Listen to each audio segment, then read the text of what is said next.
कल्पना कीजिए, एक व्यक्ति का जीवन समाप्त हो चुका है। घर में रोने की आवाजें गूंज रही हैं। परिवार वाले उसके शरीर के पास बैठे हैं, लेकिन उसी समय एक अद्भुत घटना होती है।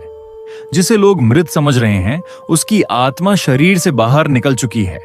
आत्मा अपने ही शरीर को देख रही है। वह अपने परिवार को रोते हुए देखती है और सोचती है, मैं तो यही हूं। फिर ये लोग क्यों कह रहे हैं कि मैं चला गया? लेकिन अब उसकी आवाज किसी को सुनाई नहीं देती। गरुड़ पुराण के अनुसार मृत्यु के बाद कुछ समय तक आत्मा अपने घर और प्रियजनों के आसपास रहती है।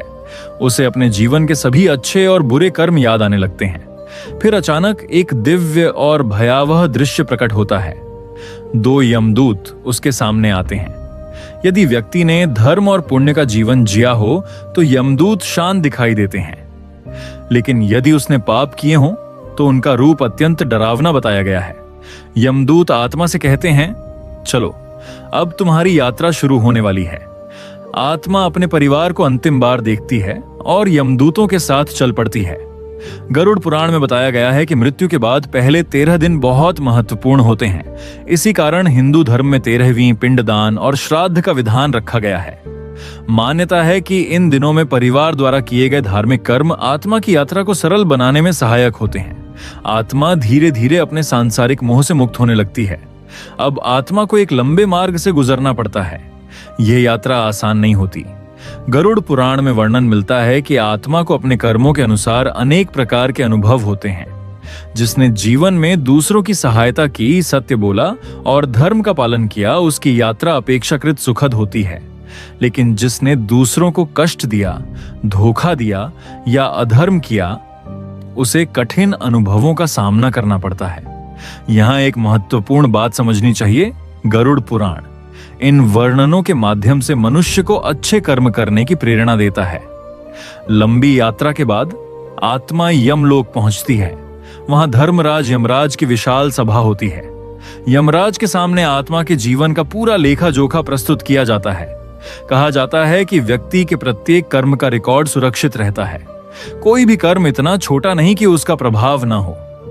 जो दया, सेवा, सत्य और प्रेम के कार्य किए गए होते हैं वे भी सामने आते हैं, और जो छल, क्रोध, अहंकार तथा अन्याय किए गए होते हैं उनका भी उल्लेख होता है। अब आत्मा के कर्मों के अनुसार निर्णय होता है। यदि पुण्य अधिक हो तो आत्मा को सुखद लोकों का अनुभव प्राप्त होता है। यदि पाप अधिक हो तो आत्मा को अपने कर्मों के परिणामों का अनुभव करना पड़ता है।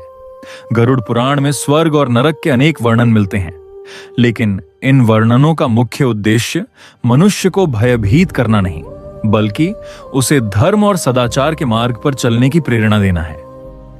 जब कर्मों का फल भोग लिया जाता है, तब आत्मा की अगली यात्रा शुरू होती है। उसे नया शरीर प्राप्त होता है। यही पुनर्जन्म कहलाता है। आत्मा अपने साथ धन, मकान, पद या प्रतिष्ठा नहीं ले जाती। साथ जाते हैं केवल उसके कर्म। अच्छे कर्म अगली यात्रा को उज्जवल बनाते हैं और बुरे कर्म कठिनाइयां लेकर आते हैं। गरुड़ पुराण का सबसे गहरा संदेश यह है कि मनुष्य का शरीर नश्वर है, लेकिन आत्मा अमर है।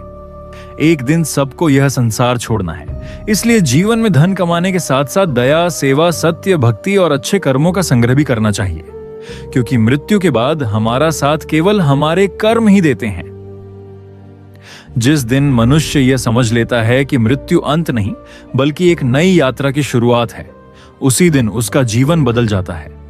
धन, संपत्ति और अहंकार यहीं रह जाते हैं। साथ जाते हैं केवल हमारे कर्म। इसलिए ऐसा जीवन जियो कि जब अंतिम समय आए तो पछतावा नहीं बल्कि शांति हो।